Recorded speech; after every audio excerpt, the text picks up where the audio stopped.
ਗੱਲ ਸਾਰੇ ਸਟੂਡੈਂਟਸ ਨੂੰ। ਸਟੂਡੈਂਟਸ ਅੱਜ ਅਸੀਂ ਆਪਣੀ ਨਵੀਂ ਅਸਾਈਨਮੈਂਟ ਜਿਹੜੀ ਕਿ ਸਾਡੀ ਚੱਲ ਰਹੀ ਹੈਗੀ 181 ਉਹ ਡਿਸਕਸ ਕਰਨ ਜਾ ਰਹੇ ਹਾਂ। ਇਹਦੇ ਨਾਲ ਹੀ ਸਾਡਾ ਅੱਜ ਨਿਊ ਚੈਪਟਰ ਸ਼ੁਰੂ ਹੋਇਆ ਆ, ਚੈਪਟਰ 9th। ਚੈਪਟਰ ਦਾ ਨਾਮ ਹੈਗਾ ਐਪਲੀਕੇਸ਼ਨਸ ਆਫ ਟ੍ਰਿਗਨੋਮੈਟਰੀ। ਠੀਕ ਹੈ ਜੀ, ਉਹ ਅੱਜ ਅਸੀਂ ਡਿਸਕਸ ਕਰਨ ਜਾ ਰਹੇ ਹਾਂ। ਅੱਜ ਥੋੜ੍ਹੀ ਜਿਹੀ ਪਹਿਲਾਂ ਆਪਾਂ ਇੰਟਰੋ ਕਰਾਂਗੇ। ਇੰਟਰੋ ਦੇ ਵਿੱਚ ਅਸੀਂ ਕੀ ਕਰਨਾ ਆ, ਕੁਛ 2-3 ਇੰਪੋਰਟੈਂਟ ਚੀਜ਼ਾਂ ਕਰਨੀਆਂ ਆ। ਸਭ ਤੋਂ ਪਹਿਲਾਂ ਅਸੀਂ ਇੱਕ ਇੰਪੋਰਟੈਂਟ ਵਰਡ ਦਾ ਮਤਲਬ ਸਮਝਾਂਗੇ, ਉਹ ਹੈਗਾ ਹੈ ਪ੍ਰੇਖਕ। ਪ੍ਰੇਖਕ ਇਹਨੂੰ ਇੰਗਲਿਸ਼ 'ਚ ਆਪਾਂ ਕਹਿੰਦੇ ਹੈਗੇ ਓਬਜ਼ਰਵਰ। ਓਬਜ਼ਰਵਰ, ਠੀਕ ਹੈ ਜੀ। ਇਹ ਕੀ ਹੋਏਗਾ, ਉਹ ਵਿਅਕਤੀ ਜੋ ਦਿੱਤੀ ਸਥਿਤੀ ਵਿੱਚ ਵਸਤੂ ਨੂੰ ਵੇਖ ਰਿਹਾ। ਹੁਣ ਇੱਕ ਕੰਡੀਸ਼ਨ ਕੀ ਹੈਗੀ ਆ, ਤੁਸੀਂ ਇਮੈਜਿਨ ਕਰਨਾ ਹੈਗਾ ਕਿ ਇਹ ਕਿੱਥੇ ਕੋਈ ਵੀ ਜਿਹੜਾ ਹੈਗਾ ਆ ਉਹ ਆਦਮੀ ਹੈਗਾ ਆ, ਠੀਕ ਹੈ, ਜਿਹਨੂੰ ਅਸੀਂ ਓਬਜ਼ਰਵਰ ਮੰਨਦੇ ਹਾਂ। ਆਦਮੀ ਮੇਰਾ ਥੋੜ੍ਹਾ ਜਿਹਾ ਫਨੀ ਬਣਿਆ, ਪਰ ਤੁਸੀਂ ਉਹਦੀ ਡਾਇਗਰਾਮ 'ਤੇ ਨਹੀਂ ਜਾਣਾ। ਤੁਸੀਂ ਕੀ ਹੈਗਾ ਹੈ, ਉਹ ਬੰਦਾ ਜਿਹੜੀ ਕਿ ਸਾਡੀ ਸਿਚੁਏਸ਼ਨ ਵਿੱਚ ਹੈਗਾ ਆ, ਜਿਹੜੀ ਕੋਈ ਪਰਟੀਕੂਲਰ ਚੀਜ਼ ਇੱਥੇ ਪਈ ਹੈਗੀ ਹੈ। ਸਪੋਜ਼ ਕਰੋ ਇੱਥੇ ਕੋਈ ਵੀ ਚੀਜ਼ ਪਈ ਹੈਗੀ ਹੈ, ਟੇਬਲ ਹੈਗਾ ਜਾਂ ਚੇਅਰ ਹੈਗੀ ਹੈ, ਠੀਕ ਹੈ। ਉਸ ਚੀਜ਼ ਨੂੰ ਕੀ ਕਰ ਰਿਹਾ, ਉਹ ਦੇਖ ਰਿਹਾ। ਮੇਨ ਜਿਹੜਾ ਬੰਦਾ ਹੈਗਾ ਆ ਉਹਨੂੰ ਆਪਾਂ ਕੀ ਮੰਨਿਆ ਹੈਗਾ, ਓਬਜ਼ਰਵਰ। ਠੀਕ ਹੈ ਜੀ। ਖਿਤਿਜ ਰੇਖਾ ਅਸੀਂ ਡਿਸਕਸ ਕਰਾਂਗੇ। ਉਹ ਕੀ ਹੈਗਾ ਆ, ਉਹ ਬੰਦਾ ਜਿਹੜਾ ਹੈਗਾ ਆ ਉਹਦੇ ਸਾਹਮਣੇ ਦੀ ਜਿਹੜੀ ਹੈਗੀ ਆ ਸਿੱਧੀ ਲਾਈਨ, ਠੀਕ ਹੈ। ਸਪੋਜ਼ ਕਰੋ ਇੱਕ ਬੰਦਾ ਇੱਥੇ ਹੈਗਾ ਆ, ਉਹਦੇ ਸਾਹਮਣੇ ਦੀ ਜਿਹੜੀ ਹੌਰੀਜ਼ੰਟਲ ਲਾਈਨ ਜਿਹੜੀ ਹੈਗੀ ਉਹਨੂੰ ਕੀ ਕਿਹਾ ਹੈਗਾ ਆ, ਖਿਤਿਜ ਰੇਖਾ। ਠੀਕ ਹੈ ਜੀ। ਇੱਕ ਹੈਗੀ ਆ ਇੰਪੋਰਟੈਂਟ ਚੀਜ਼ ਜਿਹਨੂੰ ਆਪਾਂ ਕਹਿੰਦੇ ਹੈਗੇ ਲਾਈਨ ਆਫ ਸਾਈਟ। ਇੰਗਲਿਸ਼ 'ਚ ਇਹਨੂੰ ਕਹਿੰਦੇ ਹੈਗੇ ਲਾਈਨ ਆਫ ਸਾਈਟ। ਹੁਣ ਲਾਈਨ ਆਫ ਸਾਈਟ ਕੀ ਹੈਗੀ ਆ, ਪ੍ਰੇਖਕ ਦੀ ਅੱਖ ਨੂੰ ਉਸ ਵਸਤੂ ਨਾਲ ਮਿਲਾਉਣ ਵਾਲੀ ਰੇਖਾ। ਠੀਕ ਹੈ ਜੀ। ਜਿਹੜਾ ਬੰਦਾ ਹੈਗਾ ਹੈ ਉਸ ਵਸਤੂ ਨੂੰ ਦੇਖ ਰਿਹਾ ਹੈਗਾ ਹੈ, ਉਹ ਵਾਲੀ ਜਿਹੜੀ ਲਾਈਨ ਹੈਗੀ ਆ ਉਹਨੂੰ ਆਪਾਂ ਕੀ ਕਵਾਂਗੇ, ਦ੍ਰਿਸ਼ਟੀ ਰੇਖਾ, ਜਾਂ ਇੰਗਲਿਸ਼ 'ਚ ਆਪਾਂ ਇਹਨੂੰ ਕਹਿੰਦੇ ਹੈਗੇ ਲਾਈਨ ਆਫ ਸਾਈਟ। ਠੀਕ ਹੈ ਜੀ। ਅਗਲੀ ਡਾਇਗਰਾਮ ਤੋਂ ਤੁਹਾਨੂੰ ਕਲੀਅਰ ਹੋ ਜਾਏਗਾ। ਡਾਇਗਰਾਮ ਮੈਂ ਜਸਟ ਤੁਹਾਨੂੰ ਸਮਝਾਉਣ ਲਈ ਦਿਖਾਈ ਹੋਈ ਆ। ਇੱਥੇ ਕੀ ਹੈਗੀ ਆ, ਦੇਖੋ ਵੀ ਹੈਵ 2 ਕੈਟਸ ਨਾ, 2 ਬਿੱਲੀਆਂ ਹੈਗੀਆਂ। ਆਹ ਬਿੱਲੀ ਜਿਹੜੀ ਹੈਗੀ ਇੱਥੇ ਨੀਚੇ ਕੁਝ ਦੇਖ ਰਹੀ ਹੈ, ਅਤੇ ਉਹਦੀ ਅੱਖ ਤੋਂ ਜਿਹੜੀ ਦੇਖੋ ਆਹ ਨਿਕਲ ਰਹੀ ਹੈਗੀ ਨਾ ਲਾਈਨ, ਇਹ ਸਿੱਧੀ ਦੀ ਸਿੱਧੀ ਲਾਈਨ। ਠੀਕ ਹੈ ਜੀ। ਇਹ ਹੈਗੀ ਇਹਦੀ ਲਾਈਨ ਆਫ ਸਾਈਟ, ਦ੍ਰਿਸ਼ਟੀ ਰੇਖਾ। ਅਤੇ ਆਹ ਬਿੱਲੀ ਇੱਥੇ ਸਾਹਮਣੇ ਕੋਈ ਚੀਜ਼ ਪਈ ਆ ਉਹਨੂੰ ਦੇਖ ਰਹੀ ਆ, ਅਤੇ ਉਹ ਕੀ ਹੋ ਗਈ ਆ, ਇਸ ਬਿੱਲੀ ਦੀ ਕੀ ਹੋ ਗਈ, ਲਾਈਨ ਆਫ ਸਾਈਟ। ਮਤਲਬ ਸਿੰਪਲ ਜੀ ਗੱਲ ਹੈਗੀ ਆ, ਜਿੱਥੇ ਬੰਦਾ ਖੜਾ ਹੈਗਾ, ਬੰਦਾ ਹੋਗਾ, ਕੋਈ ਵੀ ਇੰਡੀਵਿਜੂਅਲ ਹੋ ਗਿਆ, ਕੋਈ ਵੀ ਚੀਜ਼ ਹੈਗੀ ਆ, ਸਟੂਡੈਂਟ ਹੈਗਾ ਹੈ ਨਾ, ਕੋਈ ਵੀ ਚੀਜ਼, ਉਹ ਜਿਹੜੀ ਚੀਜ਼ ਨੂੰ ਦੇਖ ਰਿਹਾ ਉੱਥੋਂ ਤੱਕ ਦੀ ਸਾਡੀ ਸਿੱਧੀ ਲਾਈਨ ਜਿਹੜੀ ਹੈਗੀ ਆ ਉਹ ਸਾਡੀ ਕੀ ਹੁੰਦੀ ਆ, ਲਾਈਨ ਆਫ ਸਾਈਟ। ਇੱਥੇ 2 ਅੱਖਾਂ ਹੈਗੀਆਂ ਅਤੇ 2 ਲਾਈਨਸ ਬਣਾਈਆਂ ਆ। ਸਾਡੇ ਕੁਐਸਚਨ ਦੇ ਵਿੱਚ ਇੱਕੋ ਲਾਈਨ ਹੋਏਗੀ। ਠੀਕ ਹੈ। ਇਹ ਜਸਟ ਤੁਹਾਨੂੰ ਸਮਝਾਉਣ ਲਈ ਹੈਗਾ ਕਿ ਲਾਈਨ ਆਫ ਸਾਈਟ ਹੁੰਦੀ ਕੀ ਆ। ਠੀਕ ਹੈ। ਹੁਣ ਸਪੋਜ਼ ਕਰੋ we have a student here. ਠੀਕ ਹੈ। ਹੁਣ ਇਹ ਕੀ ਹੈਗਾ, ਇੱਥੇ ਇੱਕ ਚਿੜੀ ਉੱਡ ਰਹੀ ਹੈ, ਇਹਨੂੰ ਦੇਖ ਰਿਹਾ। ਠੀਕ ਹੈ। ਇੱਥੇ ਇੱਕ ਜਿਹੜੀ ਖਿਤਿਜ ਰੇਖਾ ਹੈਗੀ ਉਹ ਕੀ ਆਏਗੀ, ਇੱਥੇ ਇੱਕ ਸਿੱਧੀ ਲਾਈਨ ਆਏਗੀ। ਲੈਟ ਮੀ ਡਰਾ, ਕੋਸ਼ਿਸ਼ ਕਰਦੀ ਹਾਂ ਕਿ ਮੈਂ ਇੱਥੇ ਸਿੱਧੀ ਜੀ ਲਾਈਨ ਡਰਾ ਕਰਾਂ। ਲਾਈਨ ਨਹੀਂ ਡਰਾ ਹੋਈ ਆ ਸਿੱਧੀ ਜੀ। ਅੱਛਾ ਚਲੋ, ਇਹ ਜਿਹੜੀ ਸਿੱਧੀ ਲਾਈਨ ਹੋਏਗੀ, this is called the horizontal line. ਠੀਕ ਹੈ ਜੀ, ਅਲਾਈਨ। ਅਤੇ ਇਹ ਜਿਹੜਾ ਬੰਦਾ ਹੈਗਾ ਇਹਦੀ ਅੱਖ ਜ਼ਰੂਰ ਤੁਹਾਨੂੰ ਨੀਚੇ ਨੂੰ ਨਜ਼ਰ ਆ ਰਹੀ, ਪਰ ਸਪੋਜ਼ ਕਰੋ ਕਿ ਇਸ ਚਿੜੀ ਨੂੰ ਵੇਖ ਰਿਹਾ ਹੈ, ਅਤੇ ਇਹਦੀ ਜਿਹੜੀ ਲਾਈਨ ਆਫ ਸਾਈਟ ਹੈਗੀ ਆ ਉਹ ਆ ਹੋਏਗੀ, ਲਾਈਨ ਆਫ ਸਾਈਟ। ਠੀਕ ਹੈ ਜੀ। ਇੱਥੋਂ ਤੱਕ ਹੁਣ ਅਸੀਂ 2 ਚੀਜ਼ਾਂ ਡਿਸਕਸ ਕੀਤੀਆਂ। ਠੀਕ ਹੈ। ਪਹਿਲੀ ਅਸੀਂ ਡਿਸਕਸ ਕੀਤੀ ਹੈਗੀ ਹੈ ਇੱਕ ਮੇਨ ਬੰਦਾ ਜਿਹੜਾ ਕਿ ਹੋਏਗਾ ਓਬਜ਼ਰਵਰ। ਠੀਕ ਹੈ ਜੀ। ਫਿਰ ਅਸੀਂ ਡਿਸਕਸ ਕੀਤੀ ਹੈ ਕਿ ਜਿਹੜੀ ਸਿੱਧੀ ਲਾਈਨ ਜਿਹੜੀ ਹੈਗੀ ਆ ਉਹਨੂੰ ਆਪਾਂ ਹੌਰੀਜ਼ੌਂਟਲ ਲਾਈਨ ਕਹਾਂਗੇ। ਜਿਹੜੀ ਪਰਟੀਕੂਲਰ ਆਬਜੈਕਟ ਹੈਗੀ ਆ, ਜਿਹੜੀ ਪਰਟੀਕੂਲਰ ਚੀਜ਼ ਹੈਗੀ ਆ, ਉਹਨੂੰ ਜਿਹੜਾ ਬੰਦਾ ਦੇਖ ਰਿਹਾ ਆ, ਉਸ ਦੇ ਵਿਚਕਾਰ ਵਾਲੀ ਸਿੱਧੀ ਲਾਈਨ ਨੂੰ ਅਸੀਂ ਕਹਿੰਦੇ ਹੈਗੇ ਆ ਦ੍ਰਿਸ਼ਟੀ ਰੇਖਾ ਜਾਂ ਲਾਈਨ ਆਫ ਸਾਈਟ। ਠੀਕ ਹੈ। ਇਸ ਤੋਂ ਇਲਾਵਾ ਹੁਣ ਅਸੀਂ ਇੰਟਰੋਡਕਸ਼ਨ ਵਿੱਚ ਅੱਜ 2 ਨਵੇਂ ਆਪਣੇ ਐਂਗਲਸ ਕਰਨ ਜਾ ਰਹੇ ਹਾਂ। ਉਹ 2 ਨਵੇਂ ਐਂਗਲਸ ਕੀ ਨੇ, ਸਭ ਤੋਂ ਪਹਿਲਾ ਐਂਗਲ ਹੈਗਾ ਐਂਗਲ ਆਫ ਇਲੀਵੇਸ਼ਨ, ਦੂਜਾ ਹੈਗਾ ਐਂਗਲ ਆਫ ਡਿਪਰੈਸ਼ਨ। ਇਹਨੂੰ ਆਪਾਂ ਕਹਿੰਦੇ ਉਚਾਨ ਕੋਣ।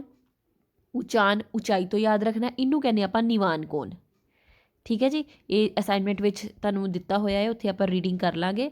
ਇੱਥੇ ਮੈਂ ਤੁਹਾਨੂੰ ਹੁਣ ਸਮਝਾਉਣ ਲੱਗੀ ਕਿ what is angle of elevation and what is angle of depression. Elevation ਮੈਂ ਹੁਣੇ ਕੀ ਦੱਸਿਆ, ਇਹ ਕੀ ਹੈਗਾ, ਉਚਾਨ। ਉਚਾਈ ਤੋਂ ਯਾਦ ਰੱਖਣਾ ਹੈਗਾ ਉਚਾਨ ਕੋਣ। ਠੀਕ ਹੈ, ਉਚਾਨ ਕੋਣ। ਇਹ ਹੈਗਾ ਨਿਵਾਨ ਕੋਣ। ਹੁਣ ਇਹ ਹੈਗੇ ਕੀ ਨੇ, ਨੈਕਸਟ ਡਾਇਗਰਾਮ 'ਚੋਂ ਆਪਾਂ ਦੇਖਦੇ ਹਾਂ।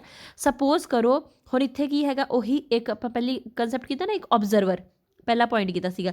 ਇੱਥੇ ਇੱਕ ਕੁੜੀ ਖੜੀ ਹੈਗੀ ਆ, we have a tower here. ठीक है। टावर ਦੇ ਉੱਤੇ ਤੇ ਫਿਲਹਾਲ ਇੱਥੇ ਤੁਹਾਨੂੰ ਨਜ਼ਰ ਆਏਗਾ ਇੱਕ ਬੰਦਾ ਬੈਠਿਆ ਹੋਇਆ। ਸਪੋਜ਼ ਕਰੋ ਆ ਜਿਹੜੀ ਕੁੜੀ ਹੈਗੀ ਆ ਜਿਹੜਾ ਇੱਥੇ ਬੰਦਾ ਹੈਗਾ ਏ ਇਹਨੂੰ ਉੱਪਰ ਦੇਖ ਰਹੀ ਆ, ਠੀਕ ਹੈ ਜੀ।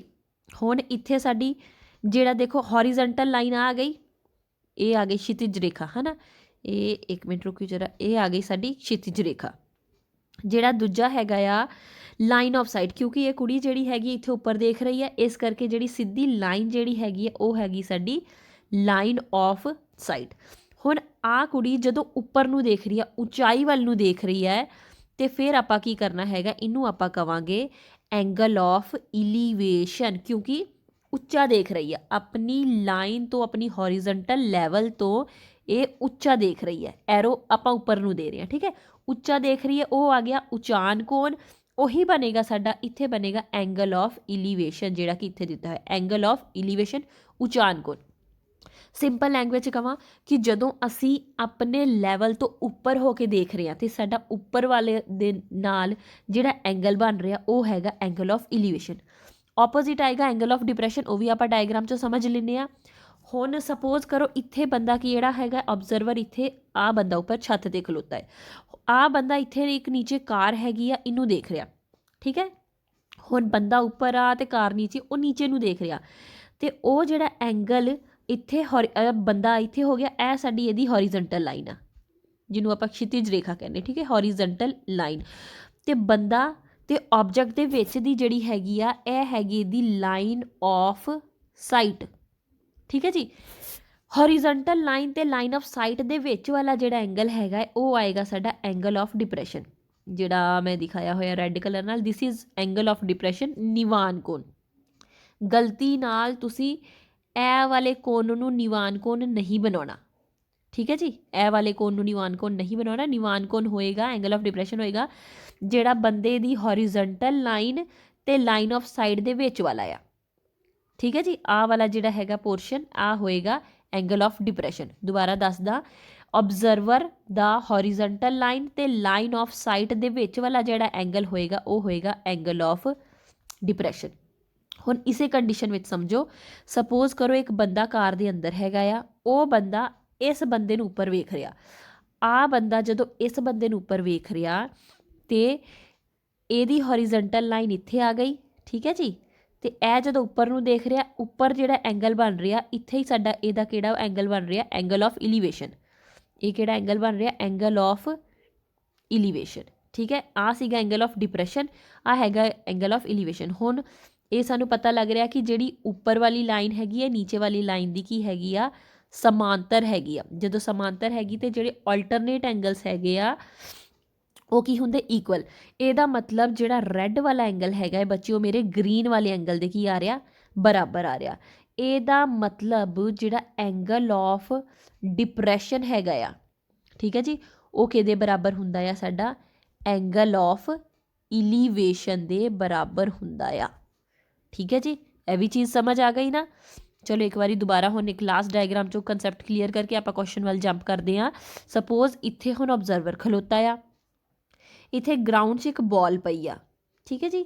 ਬਾਲ ਨੂੰ ਆਬਜ਼ਰਵਰ ਦੂਰੋਂ ਦੇਖ ਰਿਹਾ ਆ, ਉਹਦੀ ਲਾਈਨ ਆਫ ਸਾਈਟ ਆ ਹੋ ਗਈ, ਠੀਕ ਹੈ ਜੀ। It is very simple. ਹੁਣ ਤੁਹਾਨੂੰ ਪਤਾ ਲੱਗਿਆ ਬੰਦੇ ਦੀ ਤੇ ਆਬਜੈਕਟ ਦੀ ਜਿਹੜੀ ਲਾਈਨ ਹੈਗੀ ਆ ਉਹ ਲਾਈਨ ਆਫ ਸਾਈਟ ਹੋ ਗਈ, ਤੇ ਹੌਰੀਜ਼ੈਂਟਲ ਲਾਈਨ ਆ ਗਈ ਕਿਉਂਕਿ ਇਹਦੇ ਸਾਹਮਣੇ ਵਾਲੀ ਲਾਈਨ ਹੈਗੀ ਹੈ ਨਾ, ਇਹਦੇ ਸਾਹਮਣੇ ਵਾਲੀ ਲਾਈਨ ਆ ਗਈ ਹੌਰੀਜ਼ੈਂਟਲ ਲਾਈਨ। ਇਹਨਾਂ ਦੋਵਾਂ ਦੇ ਜਿਹੜਾ ਸੈਂਟਰ ਵਾਲਾ ਐਂਗਲ ਹੈਗਾ, ਐਂਗਲ ਆ ਵਾਲਾ, ਉਹ ਹੋਏਗਾ ਕਿਹੜਾ, ਸਾਡਾ ਐਂਗਲ ਆਫ ਡਿਪਰੈਸ਼ਨ।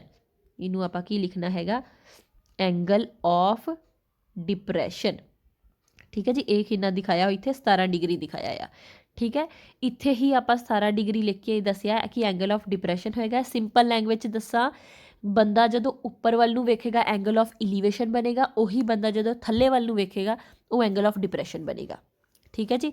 ਇੱਥੋਂ ਤੱਕ ਤੁਹਾਨੂੰ ਕਲੈਰਿਟੀ ਹੋ ਗਈ। ਚਲੋ ਹੁਣ ਆਪਾਂ ਅਸਾਈਨਮੈਂਟ ਵੱਲ ਜੰਪ ਕਰਕੇ ਉਹਦੇ ਕੁਐਸਚਨ ਸਮਝ ਲਈਏ। ਕੁਐਸਚਨ ਹੈਗਾ ਸਾਡਾ, ਇੱਕ ਸਾਡੇ ਕੋਲ ਕੀ ਹੈਗਾ, ਇੱਕ ਟਾਵਰ ਹੈਗਾ ਆ ਜਿਹੜਾ ਕਿ ਖੜਾ ਹੈਗਾ ਕਿੱਥੇ, ਵਰਟੀਕਲੀ ਹੁੰਦਾ ਬਿਲਕੁਲ ਸਿੱਧਾ। ਗਰਾਊਂਡ ਹੈਗਾ, ਗਰਾਊਂਡ ਦੇ ਉੱਤੇ ਸਿੱਧਾ। ਸਪੋਜ਼ ਕਰੋ ਇਹ ਗਰਾਊਂਡ ਹੈਗਾ ਤੇ ਗਰਾਊਂਡ 'ਤੇ ਸਾਡਾ ਸਿੱਧਾ ਇੱਕ ਟਾਵਰ ਖੜਾ ਆ। From a point on the ground, ਹੁਣ ਗਰਾਊਂਡ ਦੇ ਉੱਤੇ ਇੱਕ ਪੁਆਇੰਟ ਹੈਗਾ ਆ, ਠੀਕ ਹੈ, ਇੱਕ ਜਗ੍ਹਾ ਹੈਗੀ ਜਿਹੜੀ ਕਿ ਟਾਵਰ ਦੇ ਪੈਰ ਤੋਂ, ਫੁੱਟ ਆਫ ਦਾ ਟਾਵਰ ਤੋਂ 15 ਮੀਟਰ ਦੂਰ ਹੈਗੀ ਆ, ਠੀਕ ਹੈ ਜੀ। the angle of elevation of top of the tower is found to be 60, find the height of the tower। ठीक है जी। ਹੁਣ ਦੇਖੋ ਇੱਕ ਗਰਾਊਂਡ ਹੈਗੀ ਆ, ਇਹ ਡਾਇਗਰਾਮ ਤੋਂ ਹੀ ਦੱਸਦੇ ਆ। We have a ground, ground ਦੇ ਉੱਤੇ ਇੱਕ ਟਾਵਰ ਹੈਗਾ ਆ। ਜਿਹੜਾ ਟਾਵਰ ਹੈਗਾ ਆ ਉਹਦੇ ਫੁੱਟ ਤੋਂ ਇੱਕ ਦੂਰ ਇੱਕ ਸੀ ਪੁਆਇੰਟ ਹੈਗਾ ਆ, ਜਿਹਦੀ ਦੂਰੀ ਕਿੰਨੀ ਹੈਗੀ 15 ਮੀਟਰ, ਕਿੱਥੋਂ?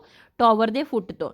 ਤੇ ਇਸ ਪੁਆਇੰਟ ਤੋਂ ਸੀ ਪੁਆਇੰਟ ਤੋਂ ਏ ਪੁਆਇੰਟ ਤੱਕ ਦਾ ਐਂਗਲ ਆਫ ਇਲੀਵੇਸ਼ਨ ਕਿੰਨਾ ਬਣਿਆ ਹੈਗਾ ਆ 60 ਡਿਗਰੀ। ਇਹ ਦੇਖੋ ਸੀ ਪੁਆਇੰਟ ਨੀਚੇ ਆ ਤੇ ਏ ਪੁਆਇੰਟ ਉੱਪਰ, ਤੇ ਇਹ ਐਂਗਲ ਆਫ ਇਲੀਵੇਸ਼ਨ ਹੀ ਹੋਏਗਾ 60 ਡਿਗਰੀ ਸਾਡਾ ਇਲੀਵੇਸ਼ਨ ਦਾ ਐਂਗਲ ਬਣਿਆ। ਇਹ ਕਹਿੰਦੇ ਕਿ find the height of the tower, ਜਿਹੜੀ ਏ ਬੀ ਹੈਗੀ ਆ ਉਹ ਅਸੀਂ ਪਤਾ ਕਰਨੀ ਆ। ਠੀਕ ਹੈ ਜੀ।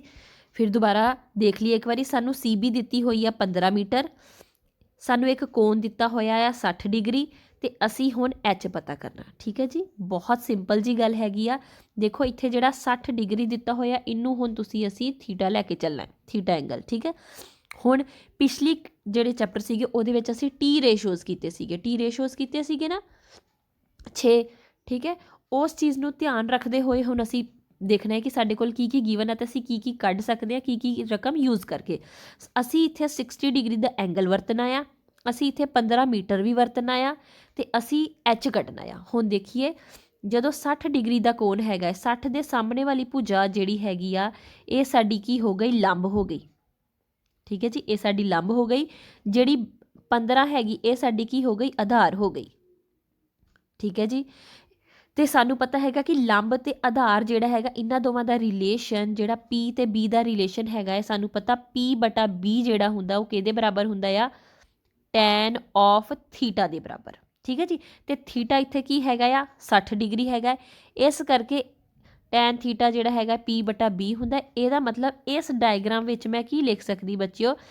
ਟੈਨ ਆਫ 60 ਡਿਗਰੀ ਮੇਰਾ ਕਿਹਦੇ ਬਰਾਬਰ ਆ ਗਿਆ? P ਦੀ ਵੈਲਿਊ ਇੱਥੇ ਅਸੀਂ H ਲਈ ਹੈ, H/B ਅਸੀਂ ਕੀ ਲਿਆ ਹੈਗਾ ਆ? 15। ਠੀਕ ਹੈ ਜੀ।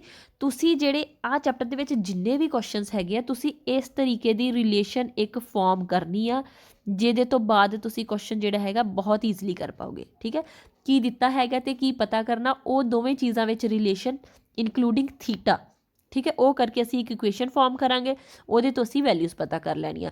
ਹੁਣ ਇੱਥੋਂ ਅੱਗੇ ਅਸੀਂ ਕੀ ਕਰ ਸਕਦੇ? ਦੇਖੋ ਟੈਨ 60 ਦੀ ਵੈਲਿਊ ਸਾਨੂੰ ਪਤਾ ਹੈਗੀ √3 ਹੁੰਦੀ ਹੈ। ਇਹਨੂੰ ਅਸੀਂ ਅੱਗੇ ਸੋਲਵ ਕਰ ਲੈਣਾ H/15। ਠੀਕ ਹੈ ਜੀ। H/15, ਇਹਦਾ ਮਤਲਬ ਇੱਥੋਂ ਮੈਂ ਕੱਢ ਸਕਦੀ ਹਾਂ, ਜਦੋਂ ਮੈਂ ਕ੍ਰਾਸ ਮਲਟੀਪਲਾਈ ਕਰੂੰਗੀ, H ਦੀ ਵੈਲਿਊ ਮੇਰੀ ਕੀ ਆ ਗਈ? 15√3, ਤੇ ਮੀਟਰ ਹੈਗਾ ਤੇ ਅਸੀਂ ਇੱਥੇ ਮੀਟਰ ਲਗਾਵਾਂਗੇ। ਚੈੱਕ ਕਰੀਏ ਜਰਾ ਅਸਾਈਨਮੈਂਟ ਵਿੱਚ ਅੱਗੇ ਇਹਨੂੰ ਕਿਵੇਂ ਸੋਲਵ ਕੀਤਾ ਹੋਇਆ ਆ। ਬਿਲਕੁਲ ਠੀਕ, ਇਹਨੂੰ ਐਵੇਂ ਹੀ ਸੋਲਵ ਕੀਤਾ ਹੈ। ਦੇਖੋ ਠੀਕ ਹੈ। ਇੱਕ ਰਾਈਟ ਐਂਗਲ ਟਰਾਇੰਗਲ ਜਿਹੜਾ ABC ਬਣ ਰਿਹਾ ਸੀਗਾ, ਟੈਨ ਆਫ 60 ਡਿਗਰੀ ਇਹਨਾਂ ਨੇ ਕੀ ਲੈ ਲਿਆ? P/B। ਇਹ ਸੀਗੀ H, ਇਹ ਸੀਗੀ ਸਾਡੀ ਆਧਾਰ। ਠੀਕ ਹੈ ਜੀ। ਇੱਥੇ ਤੁਸੀਂ ਜਿਹੜੀ H ਸੀਗੀ ਉਹਨੂੰ AB ਵੀ ਲਿਖ ਸਕਦੇ ਹੋ, ਮੈਂ ਸਿੰਪਲ ਲਿਖਿਆ ਸੀਗਾ। AB ਸਾਡਾ ਪਰਪੈਂਡੀਕੂਲਰ ਹੈਗਾ ਹੈ, BC ਸਾਡੀ ਬੇਸ ਹੈਗੀ ਆ। ਫਿਰ ਬਸ ਕੀ ਕੀਤਾ ਇਹਨਾਂ ਨੇ? ਟੈਨ 60 ਦੀ ਵੈਲਿਊ √3 ਪੁੱਟ ਕਰਤੀ ਹੈਗੀ, H/15 ਕ੍ਰਾਸ ਮਲਟੀਪਲਾਈ ਕਰਤਾ, ਤੇ H ਦੀ ਵੈਲਿਊ ਆ ਗਈ 15√3। ਅੱਗੇ ਕੀ ਕੀਤਾ? 15 ਦਾ 15 √3 ਨੂੰ ਕੀ ਕੀਤਾ? ਇਹਦੀ ਵੈਲਿਊ ਪੁੱਟ ਕਰਤੀ ਹੈਗੀ ਆ। ਠੀਕ ਹੈ ਜੀ। ਤੇ 15 ਗੁਣਾ 1.732 ਨੂੰ ਜਦੋਂ ਅਸੀਂ ਸੋਲਵ ਕਰਾਂਗੇ, ਉਹ ਕੀ ਆ ਜਾਏਗੀ? 25.98 ਮੀਟਰ। 25.98 ਮੀਟਰ। ਮੈਂ ਰਿਪੀਟ ਕਰ ਰਹੀ ਹਾਂ, ਮੈਂ ਕੀ ਕਿਹਾ? 25.98। ਮੈਂ ਇਹ ਨਹੀਂ ਕਿਹਾ 25.98। ਪੁਆਇੰਟ ਤੋਂ ਬਾਅਦ ਜਿੰਨੀਆਂ ਵੀ ਰਕਮਾਂ ਹੁੰਦੀਆਂ ਆ, ਅਸੀਂ ਹਰ ਇੱਕ ਡਿਜਿਟ ਨੂੰ ਸਿੰਗਲ ਬੋਲਦੇ ਹਾਂ। ਠੀਕ ਹੈ। ਤੇ ਸਾਡਾ ਆਨਸਰ ਕੀ ਆਇਆ? 25.98 ਮੀਟਰ। ਮੈਥ ਦੇ ਸਟੂਡੈਂਟਸ ਆ ਤੇ ਆਪਾਂ ਸੋਹਣੇ ਤਰੀਕੇ ਨਾਲ ਜਿਹੜਾ ਹੈਗਾ ਆ ਆਪਣੇ ਬੋਲਣਾ ਵੀ ਹੈਗਾ। ਠੀਕ ਹੈ ਜੀ। ਇਹਦੇ ਨਾਲ ਹੀ ਹੁਣ ਆਪਾਂ ਜਿਹੜਾ ਹੈਗਾ ਆ ਕੁਐਸਚਨ ਵੀ ਕਰ ਲਈਏ। ਠੀਕ ਹੈ ਜੀ। ਪੈਸ ਰਿਲੇਟਿਡ ਆ। ਚਲੋ ਮੈਂ ਇਹਨੂੰ ਪੰਜਾਬੀ ਮੀਡੀਅਮ 'ਚ ਕਰਵਾਵਾਂ ਜਰਾ, ਨਾਲ ਇੰਗਲਿਸ਼ 'ਚ ਸਮਝਾ ਦਿੰਦੀ ਹਾਂ ਕੀ ਹੈਗਾ। ਪੰਜਾਬੀ ਵਾਲਾ ਜੀ ਜਰਾ। ਓਕੇ। ਕੁਐਸਚਨ ਕੀ ਹੈਗਾ ਆ? ਕਹਿੰਦੇ ਜੇਕਰ ਇੱਕ ਲੜਕੀ ਅਸਮਾਨ ਵਿੱਚ ਉੱਡਣ ਵਾਲੇ ਗੁਬਾਰੇ ਨੂੰ ਦੇਖ ਰਹੀ ਹੈ। ਠੀਕ ਹੈ। ਕੇਕ ਰਹੀ ਲਿਖਿਆ ਗਲਤ ਹੋਇਆ, ਦੇਖ ਰਹੀ ਹੈ, ਤੇ ਇਸ ਸਥਿਤੀ ਵਿੱਚ ਡੈਸ਼ ਤ੍ਰਿਭੁਜ ਬਣਨ ਦੀ ਕਲਪਨਾ ਕਰਨੀ ਹੈ। ਠੀਕ ਹੈ। ਸਪੋਜ਼ ਕਰੋ ਫਿਰ ਆਪਾਂ ਇੱਥੇ ਇੱਕ ਇੰਡੀਵਿਜੂਅਲ ਬਣਾ ਲਈਏ, ਜਿਹੜੀ ਕਿ ਇੱਕ ਕੁੜੀ ਹੈਗੀ ਆ। ਠੀਕ ਹੈ ਜੀ। ਇੱਕ ਕੁੜੀ ਹੈਗੀ ਆ। ਠੀਕ ਹੈ। ਉਹ ਆਸਮਾਨ ਦੇ ਵਿੱਚ ਇੱਕ ਕੀ ਦੇਖ ਰਹੀ ਹੈ? ਗੁਬਾਰਾ ਦੇਖ ਰਹੀ ਹੈ। ਇੱਕ ਇੱਥੇ ਬੈਲੂਨ ਹੈਗਾ ਆ, ਉਹਨੂੰ ਦੇਖ ਰਹੀ ਹੈ। ਠੀਕ ਹੈ ਜੀ। ਤੇ ਇਸ ਕੇਸ ਦੇ ਵਿੱਚ ਕਿਸ ਟਾਈਪ ਦਾ ਤ੍ਰਿਭੁਜ ਬਣੇਗਾ? ਇਹ ਇੱਥੇ ਆ ਗਈ ਇਹਦੀ ਹੌਰੀਜ਼ੌਂਟਲ ਲਾਈਨ, ਇਹ ਆ ਗਈ ਇਹਦੀ ਲਾਈਨ ਆਫ ਸਾਈਟ, ਤੇ ਪਰਪੈਂਡੀਕੂਲਰ ਅਸੀਂ ਇੱਥੋਂ ਡਰਾ ਕਰਤਾ ਤੇ ਕਿਸ ਤਰੀਕੇ ਦਾ ਤ੍ਰਿਭੁਜ ਬਣ ਗਿਆ ਹੈਗਾ। ਟ੍ਰਿਗਨੋਮੈਟਰੀ ਵਿੱਚ ਅਸੀਂ ਆਲਰੇਡੀ ਦੱਸਿਆ ਕਿ ਅਸੀਂ ਰਾਈਟ ਐਂਗਲ ਟਰਾਇੰਗਲਸ ਦੀ ਵਰਤੋਂ ਕਰ ਰਹੇ ਹਾਂ ਤੇ ਇੱਥੇ ਤੁਸੀਂ ਕਿਹੜਾ ਆਨਸਰ ਲਿਖ ਦੇਣਾ ਹੈਗਾ, ਸਮਕੋਣੀ। ਸਮਕੋਣੀ ਮੀਨਸ ਰਾਈਟ ਐਂਗਲਡ ਟਰਾਈਐਂਗਲ। ਠੀਕ ਹੈ ਜੀ, ਪਹਿਲਾ ਕੁਐਸਚਨ ਕਲੀਅਰ ਹੋ ਗਿਆ। ਓਕੇ, ਨੈਕਸਟ ਕੁਐਸਚਨ ਹੈਗਾ ਆ, ਜੇਕਰ ਇੱਕ ਉੱਚੀ ਇਮਾਰਤ ਤੇ ਖੜਾ ਵਿਅਕਤੀ ਹੇਠਾਂ ਸੜਕ ਤੇ ਜਾ ਰਹੀ ਕਾਰ ਨੂੰ ਦੇਖ ਰਿਹਾ, ਦੇਖੋ ਇਹੀ ਐਗਜ਼ਾਮਪਲ ਮੈਂ ਤੁਹਾਨੂੰ ਹੁਣੇ ਦੱਸੀ ਸੀਗੀ। ਹੁਣ ਇੱਕ ਇਮਾਰਤ ਹੈਗੀ ਆ, ਠੀਕ ਹੈ ਜੀ, ਉਹਦੇ ਉੱਤੇ ਇੱਕ ਬੰਦਾ ਖੜਾ ਆ, ਠੀਕ ਹੈ ਜੀ। ਹੁਣ ਉਹ ਨੀਚੇ ਇੱਕ ਰੋਡ ਹੈਗਾ ਆ, ਉਹਦੇ ਤੇ ਇੱਕ ਕਾਰ ਜਾ ਰਹੀ ਹੈ, ਠੀਕ ਹੈ, ਇਹ ਕਾਰ ਜਾ ਰਹੀ ਹੈ, ਇਹ ਕਾਰ ਲਗਾ ਦਈਏ, ਇਹਦੇ ਟਾਇਰ ਤੇ ਸਾਡੀ ਸੜਕ ਤੋਂ ਥੱਲੇ ਉਤਰ ਗਏ, ਚਲੋ ਕੋਈ ਗੱਲ ਨਹੀਂ। ਤਾਂ ਜਿਹੜੀ ਸਥਿਤੀ ਵਿੱਚ ਦ੍ਰਿਸ਼ਟੀ ਰੇਖਾ ਅਤੇ ਖਿਤਿਜ ਰੇਖਾ ਨਾਲ ਡੈਸ਼ ਕੋਣ ਬਣਦਾ ਆ, ਇਹਦੀ ਹੌਰੀਜ਼ੈਂਟਲ ਲਾਈਨ ਹੋ ਗਈ ਆ ਵਾਲੀ, ਠੀਕ ਹੈ ਜੀ, ਇਹਦੀ ਲਾਈਨ ਆਫ ਸਾਈਟ ਹੋਈ ਆ। ਹੁਣ ਗੌਰ ਕਰਕੇ ਦੱਸਿਓ, ਮੈਂ ਕਿਹੜਾ ਦੱਸਿਆ ਸੀਗਾ, ਐਂਗਲ ਆਫ ਡਿਪਰੈਸ਼ਨ ਕਿਹੜਾ ਹੋਏਗਾ, ਆ ਵਾਲਾ ਸਾਡਾ ਐਂਗਲ ਹੋਏਗਾ, ਐਂਗਲ ਆਫ ਡਿਪਰੈਸ਼ਨ, ਨਾ ਕਿ ਆ ਵਾਲਾ ਲਿਖਣਾ, ਆ ਨੀਚੇ ਵਾਲਾ ਨਹੀਂ ਲਿਖਣਾ, ਉੱਪਰ ਵਾਲਾ ਜਿਹੜਾ ਹੈਗਾ ਤੁਹਾਡਾ ਐਂਗਲ ਆਫ ਡਿਪਰੈਸ਼ਨ ਹੋਏਗਾ। ਐਂਗਲ ਆਫ ਡਿਪਰੈਸ਼ਨ ਅਸੀਂ ਕੀ ਕਹਿੰਦੇ, ਨਿਵਾਨ ਕੋਣ, ਤੇ ਆਨਸਰ ਸਾਡਾ ਕਿਹੜਾ ਆਏਗਾ, ਨਿਵਾਨ ਕੋਣ। ਠੀਕ ਹੈ ਜੀ, ਆਪਸ਼ਨ ਬੀ ਜਿਹੜੀ ਹੈਗੀ ਸਾਡੀ ਇਹ ਕਰੈਕਟ ਆਪਸ਼ਨ ਹੈਗੀ ਆ। ਓਕੇ, ਇਹਦੇ ਨਾਲ ਹੀ ਬੱਚਿਓ ਸਾਡੀ ਅਸਾਈਨਮੈਂਟ ਕੰਪਲੀਟ ਹੋ ਗਈ। ਅਸਾਈਨਮੈਂਟ ਅਸੀਂ ਕਿਹੜੀ ਕਰ ਰਹੇ ਸੀਗੇ, 181 ਚੈਪਟਰ ਸਾਡਾ ਨਵਾਂ ਸਟਾਰਟ ਹੋਇਆ ਆ, ਠੀਕ ਹੈ। ਲਾਸਟ ਚੈਪਟਰ ਦੇ ਵਿੱਚ ਅਸੀਂ ਟ੍ਰਿਗਨੋਮੈਟਰੀ ਨੂੰ ਇੰਟਰੋਡਕਸ਼ਨ ਕੀਤੀ ਸੀਗੀ। ਹੁਣ ਇਸ ਦੇ ਵਿੱਚ ਅਸੀਂ ਕੀ ਕਰ ਰਹੇ ਹੈਗੇ ਕਿ ਟ੍ਰਿਗਨੋਮੈਟਰੀ ਨੂੰ ਅਸੀਂ ਕਿੱਥੇ ਕਿੱਥੇ ਵਰਤ ਸਕਦੇ ਹਾਂ, ਠੀਕ ਹੈ ਜੀ। ਇਹ ਦੇਖੋ ਨਾਰਮਲ ਜੀਆਂ ਕੰਡੀਸ਼ਨਸ ਹੈਗੀਆਂ, ਉਹਦੇ ਵਿੱਚ ਅਸੀਂ ਟ੍ਰਿਗਨੋਮੈਟਰੀ ਦੇ ਕਨਸੈਪਟਸ ਲਗਾ ਕੇ ਟਾਵਰ ਦੀਆਂ ਹਾਈਟ ਕੱਢ ਰਹੇ ਹੈਗੇ ਆ, ਜਾਂ ਕਿੰਨੇ ਡਿਸਟੈਂਸ 'ਤੇ ਹੈਗਾ ਉਹ ਕੱਢ ਰਹੇ ਆ, ਠੀਕ ਹੈ ਜੀ। This is all about maths. Maths ਜਿਹੜੀ ਹੈਗੀ ਆ ਰੀਅਲ ਲਾਈਫ ਦੀ ਐਪਲੀਕੇਸ਼ਨ ਹੈਗੀ, ਇਸ ਕਰਕੇ ਇਹ ਤੋਂ ਡਰਨ ਦੀ ਲੋੜ ਨਹੀਂ ਹੈਗੀ। ਓਕੇ, ਚਲੋ ਹੁਣ ਨੈਕਸਟ ਅਸਾਈਨਮੈਂਟ ਮੈਂ ਤੁਹਾਡੇ ਨਾਲ ਸ਼ੇਅਰ ਕਰੂੰਗੀ। Till then bye bye students.